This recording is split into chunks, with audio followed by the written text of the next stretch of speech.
Hey, it's Tucker Carlson. There's never been a candidate for president the media hated more than Robert F. Kennedy Jr. You thought that title belonged to Donald Trump. Of course it must, but go check the coverage. Trump got a gentle scalp massage by comparison when he announced. When Trump rolled out his presidential campaign in 2015, the New York Times waited until the 17th paragraph of the story to attack him. But as well known as he is, the paper said at the time, Trump is also widely disliked. And then they cited a poll to back it up. That was the attack on Trump.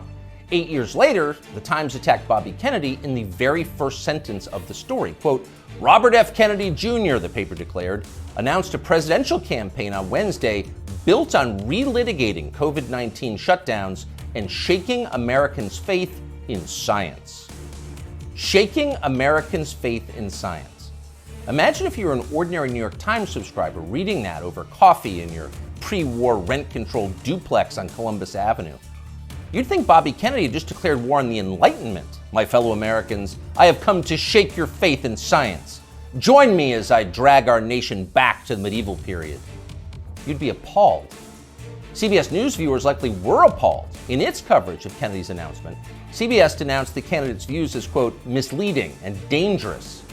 The LA Times called him a threat to democracy. At the offices of National Public Radio in Washington, a full-blown Category 5 hysteria typhoon broke out. NPR devoted an entire segment to savaging Kennedy, not just as a candidate, but as a human being. NPR described him as someone who, for his own perverse reasons, has made, quote, debunked and false and misleading claims that undermine trust in vaccines, and who, in his spare time, provides moral support to crazed extremists who, quote, rally under the banner of what they call liberty or freedom.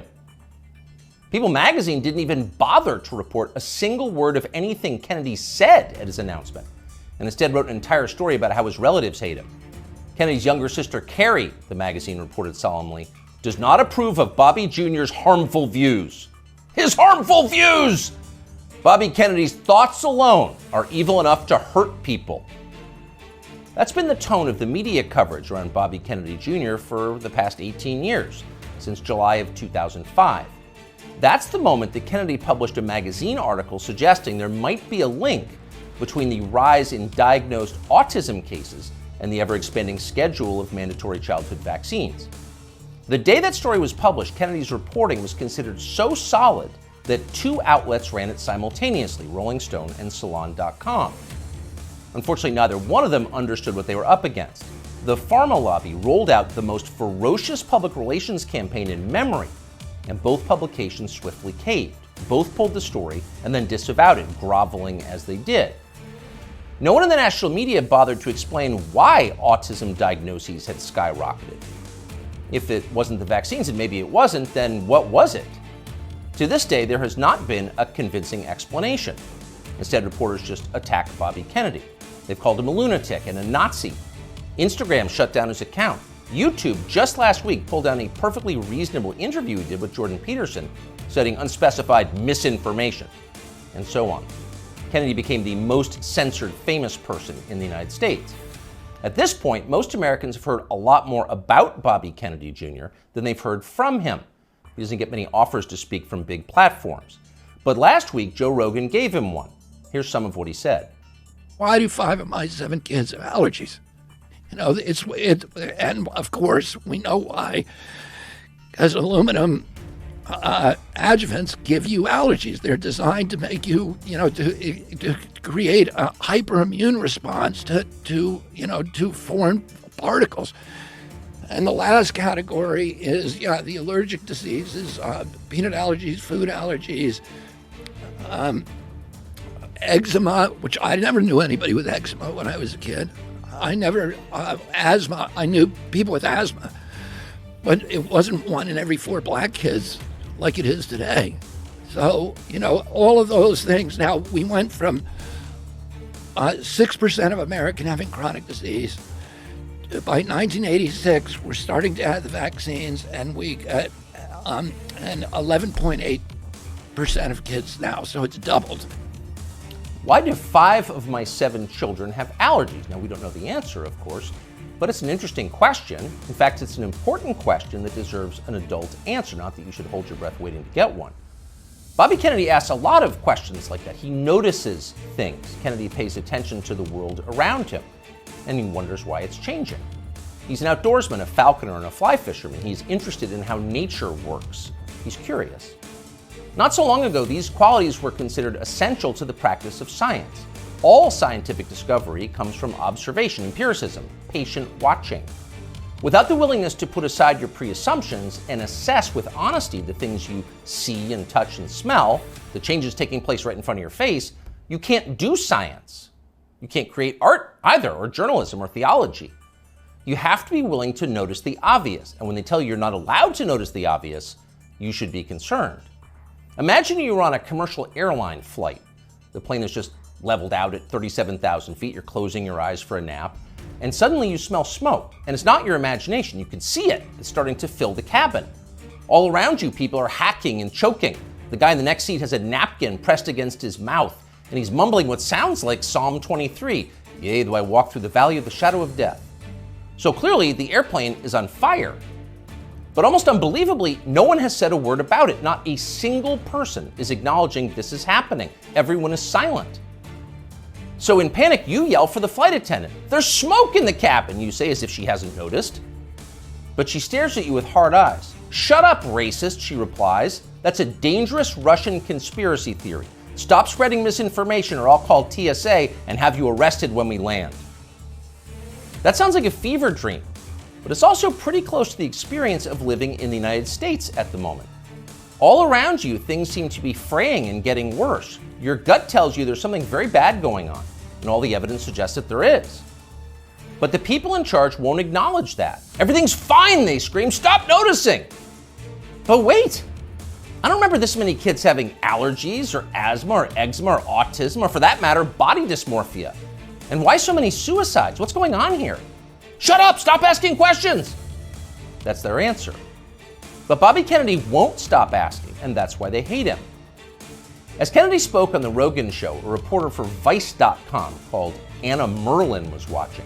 Merlin was so enraged by what she saw that she dashed off an article attacking Joe Rogan's employer for allowing the conversation to take place. "Spotify has stopped even sort of trying to stem Joe Rogan's vaccine misinformation," read the headline. The piece never even described much of what Bobby Kennedy had actually said. Merlin dismissed the entire interview as, quote, "a detailed survey of Kennedy's most dangerously incorrect views, a far too extensive list to outline in full." In other words, we here at Vice don't have time to describe all of Bobby Kennedy's lies, but trust us, they were lies. Then Merlin called Spotify to see if she could get the episode censored. Much to her profound frustration, Spotify refused to censor the episode and kept the interview on its website. So she spent the next several days ranting about all of this on Twitter. People were listening to the wrong things, and Anna Merlin was mad about it. So was Peter Hotez. Hotez is a pediatrician from Texas who became moderately famous on MSNBC during the COVID lockdowns as a Biden shill and a vaccine promoter. Hotez read Anna Merlin's piece and then huffily retweeted it. Effectively, "Why is Bobby Kennedy allowed to talk in public?" And that gave Joe Rogan an idea. Why not have Peter Hotez debate Bobby Kennedy on his show? You claim he's wrong, why don't you explain why he's wrong? That seemed fair. But Hotez wouldn't bite.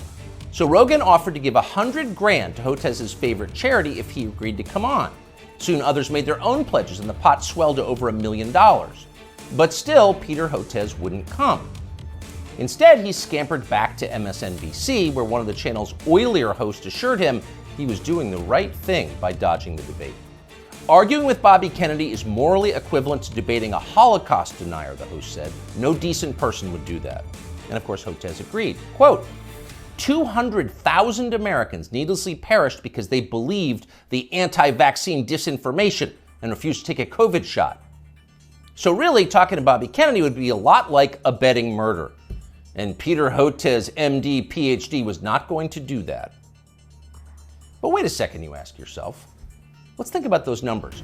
200,000 people died because of vaccine disinformation from Bobby Kennedy and people like him?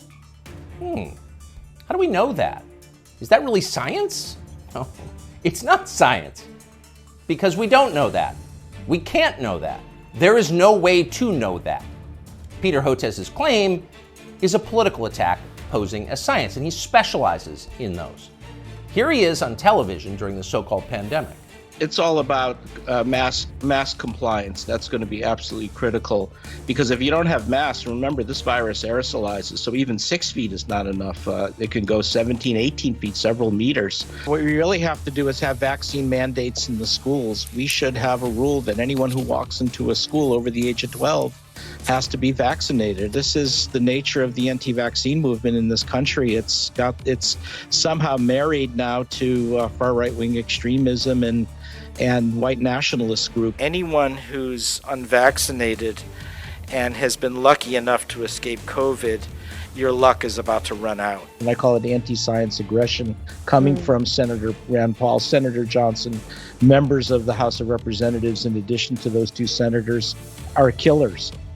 It's all about mask compliance. We must have vaccine mandates for children. Take the vax or you will die. Anyone who disagrees with me is a white nationalist and a killer, and probably an agent of Putin. Do we say probably? Let's revise that. Certainly an agent of Putin. Again, here is Dr. Peter Hotez.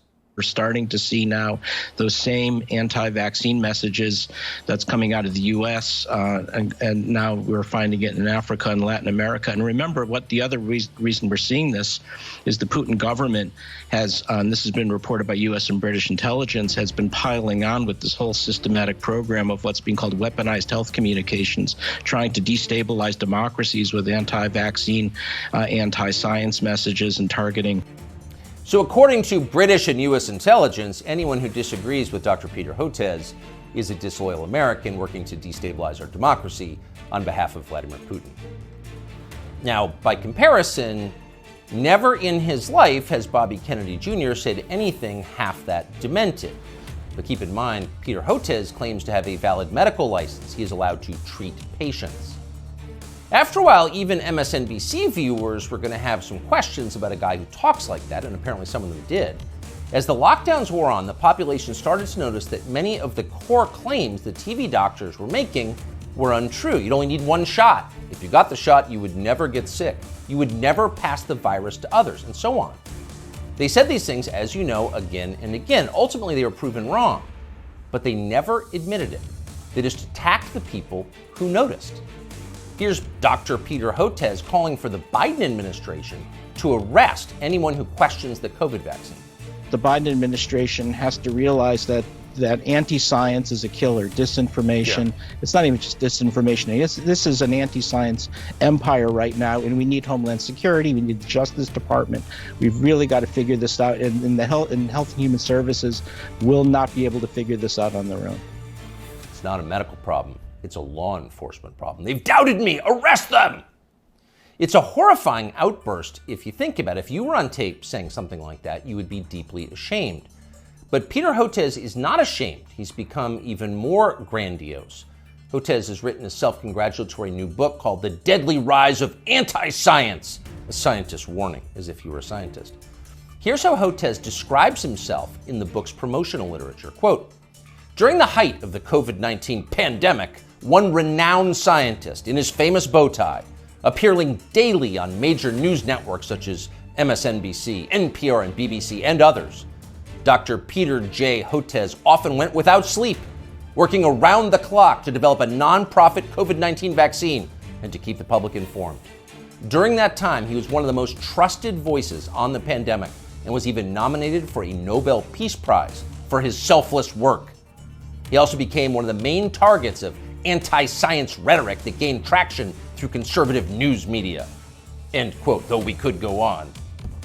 So here you have a renowned scientist, selfless, trusted, going without sleep, self-denying, persecuted by extremists for daring to tell the truth. The Albert Schweitzer of cable news. That's Dr. Peter J. Hotez. The fact that a partisan buffoon like Peter Hotez can describe himself this way with a straight face and the backing of a publisher makes you despair for the country's future. But don't despair. There is hope. Hotez will never debate Bobby Kennedy Jr., but it doesn't matter. Kennedy has already won. He's more honest than Dr. Peter Hotez, and that's obvious to anyone who's paying attention. A New Economist poll shows that Kennedy is more popular and far less hated than either major party frontrunner. After almost 20 years of being silenced, Bobby Kennedy Jr. is being heard, and why wouldn't he be? Kennedy's theories about vaccines may be right, they may be partially right, they could be even utterly wrong. No one's proved it either way. But what we can say with certainty is that America's medical establishment has beclowned itself for all time. Its official positions on vaccines, psychiatric drugs, puberty blockers, reassignment surgeries, a long list of other politically fashionable priorities have no connection whatsoever to legitimate science. It's all effectively witchcraft. At the annual meeting of the American Medical Association in Chicago last week, for example, delegates issued a statement attacking the body mass index as a tool of, quote, racist exclusion, which has caused historical harm. Next year, they will denounce thermometers and stethoscopes. They're insane. Compared to them, Bobby Kennedy is a mainstream figure, and people understand that. That's why he's winning. And you know he's winning by how his critics are doing. So just 4 years ago, Anna Merlan was regarded as an important expert on conspiracy theories and misinformation. She'd written a book on the topic. Here she is talking about it. I've always thought that in the case of conspiracy peddlers, it's not necessarily a super profitable enterprise to ask whether they really believe it or not, because I don't know what's in their hearts. I don't know what's in their minds. All I know is what they spend their time doing, which is promoting conspiracy theories. In the case of ordinary people, conspiracy consumers, and most Americans are, to some degree, consumers of conspiracy theories. All the studies that we have show that like 1 in 3 Americans believe in some conspiracy theory to some extent. For the people in the very sort of deep end of the conspiracy pool, people who are consuming a lot of conspiracy content, I think it's really important to look at the way it helps them make sense of the world and make sense of our political moment and make sense of a lot of times like what's happening in their own lives. All the studies that we have show that like 1 in 3 Americans believe in some conspiracy theory. Huh? You'll notice the upspeak, the rising inflection at the end of the sentence. That's a familiar tick in Brooklyn. It's designed to turn a declarative sentence into a question and thereby belittle the listener. Do you follow me? Is this too complicated for you? So the lady in the nose ring wants you to know she's smart, but she's not. When Merlan recorded that interview, Vice, where she now works, was valued at more than $5 billion. Genius investors like James Murdoch were showering the company with money. Everyone wanted in on the future of media, which was uptalkers like Anna Merlan lecturing you about racism and misinformation. But that has changed. Last month, Vice filed for bankruptcy. Anna Merlan is still on Twitter screeching about how her critics are transphobic, but nobody cares. Nobody wants to hear from Anna Merlan anymore.